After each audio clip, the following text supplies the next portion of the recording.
Trump ने राष्ट्रपति चुनाव से पहले कहा था कि वो दुनिया में चल रहे युद्ध को खत्म करवा देंगे। अब ऐसे में सवाल पूछा जा रहा है कि क्या रूस यूक्रेन युद्ध को कुछ दिन में खत्म करवाने वाले ट्रंप कामयाब हो पाए हैं?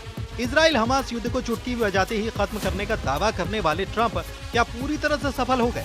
सीरिया में लड़ाका विद्रोह का संकट क्या ट्रंप पूरी तरह से कंट्रोल कर पाए हैं? जवाब है नहीं। तो अब तक के हालात यही कहते हैं, जवाब है नहीं। यही ट्रंप अब एशिया में बारूदी बखेड़ा खड़ा कर चुके हैं। ट्रंप को चीन ने युद्ध का चैलेंज दे दिया। ट्रंप के सारे पत्ते बिखर चुके हैं। रूस अब भी यूक्रेन को बारूदी डोज दे रहा है। यूक्रेन कूटनीति का अखाड़े में कमजोर भले ही दिख रहा है, लेकिन वॉर जोन में बराबर की टक्कर दे रहा है। ऐसा ही हाल खाड़ी युद्ध का है। इजराइल सभी फ्रंट पर युद्ध में उलझा हुआ है। सीरिया में जंगी जेट से इजराइल दुश्मनों पर हमले कर रहा है।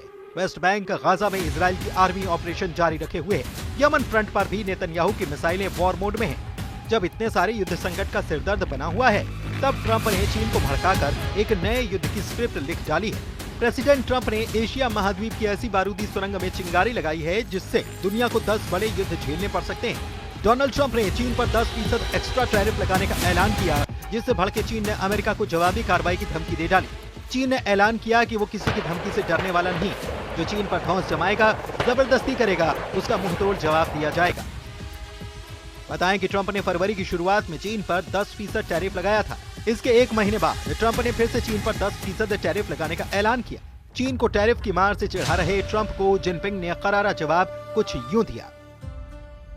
अब चीन के विदेश मंत्रालय के प्रवक्ता ने कहा है कि अमेरिका अगर सही मायने में फेंटेनाइल मुद्दे को हल करना चाहता है तो उसे एक दूसरे की चिंताओं को दूर करने के लिए बराबरी, आपसी सम्मान और पारस्परिकता के आधार पर चीन के साथ बात करना चाहिए। और अगर अमेरिका खुफिया इरादे रखता है और वो टैरिफ युद्ध, व्यापार युद्ध या फिर किसी अन्य तरह का युद्ध छेड़ने पर जोर देता है, तो चीन आखिर तक उसे निभाएगा। हम अमेरिका से अपने धमकाने वाले रुख को छोड़ने और तुरंत बातचीत के सहयोग के सही रास्ते पर लौटने का आग्रह करते हैं।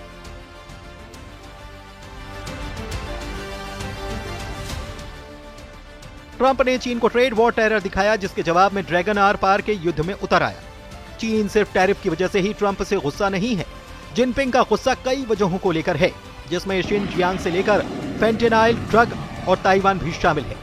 अमेरिका में फेंटेनाइल ड्रग की वजह से हर साल हजारों मौतें होती हैं, जिसके लिए अमेरिका चीन को जिम्मेदार बताता है, जबकि चीन ने ड्रग से हुई मौत के लिए सुपर पावर को अपने गिरेबान में झांकने की नसीहत दे डाली है।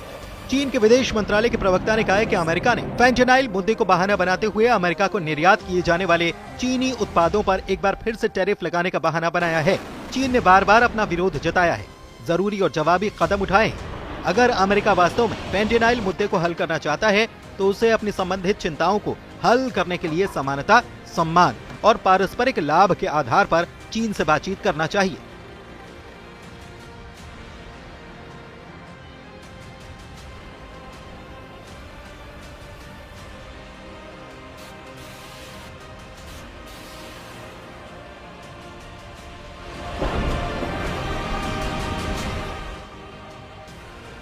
ट्रंप से चीन की खुन्नस पुरानी है। ताइवान पर ट्रंप के स्टैंड से जिनपिंग कई सालों से खफा है और अब ट्रंप के टैरिफ बम फटने से चीन का गुस्सा बेकाबू हो चुका है।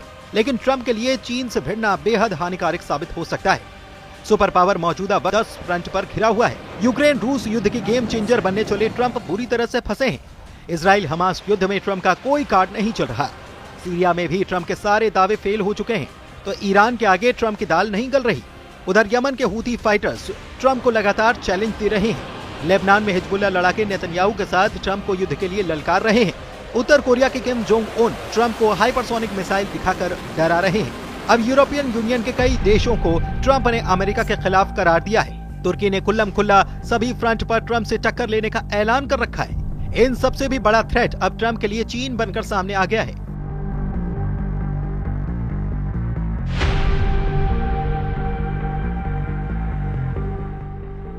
चीन ने कहा है कि ट्रंप जो चाहते हैं वही होगा। युद्ध चाहते हैं तो भीषण होगा, इतना भीषण कि अमेरिका की कई पीढ़ियां यह युद्ध याद रखेंगी। ड्रैगन ने अमेरिका के खिलाफ आग उगलना शुरू कर दिया है। चीन के विदेश मंत्रालय के प्रवक्ता लिन जियान का ये तेजाबी बयान फिर से सुन लीजिए। 2 अप्रैल से दुनिया भर में जैसे को तैसा टैरिफ लगाने का ऐलान किया गया है। उन्होंने कहा कि जो भी हम पर जितना टैरिफ लगाएगा, हम भी उन पर उतना ही लगाएंगे। ट्रंप ने हंसते हुए कहा कि मैं इसे 1 अप्रैल को लागू करना चाहता था, लेकिन फिर लोग इसे अप्रैल फूल समझते। अमेरिकी राष्ट्रपति डोनाल्ड ट्रंप ने कहा कि यह सिस्टम अमेरिका के लिए उचित नहीं है और न ही कभी थी। यूएस प्रेसिडेंट जिस बात को इतने हल्के में ले रहे हैं उसे चीन ने बहुत सीरियसली बना दिया है। ट्रेड वॉर से आगे अब बम बारूद का घमासान शुरू होने जा रहा है। इसकी सबसे बड़ी वजह ट्रंप का ताइवान को समर्थन देना माना जा रहा है। ट्रंप ने शपथ लेने के बाद पहली कैबिनेट की बैठक की, तब उनसे ताइवान पर सवाल किया गया था। ट्रंप ने उस वक्त ताइवान पर कुछ भी बोलने से मना कर दिया था। ट्रंप ने ताइवान के सवाल पर जवाब देते हुए ये भी कहा था कि वो खुद को मुश्किल हालात में नहीं डालने वाले।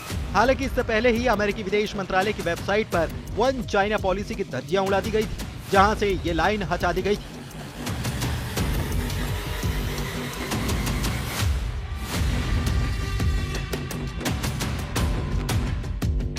अमेरिकी विदेश मंत्रालय की वेबसाइट से वो लाइन हटा ली गई थी जिसमें लिखा था कि हम ताइवान की स्वतंत्रता का समर्थन नहीं करते।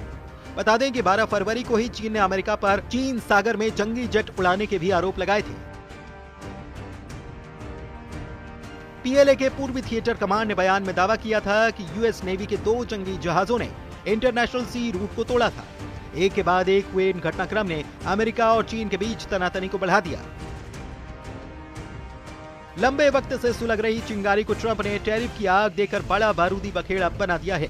अब अगर चीन और अमेरिका युद्ध के मैदान में सीधे टकराते हैं तो महाविनाश की शुरुआत हो सकती है।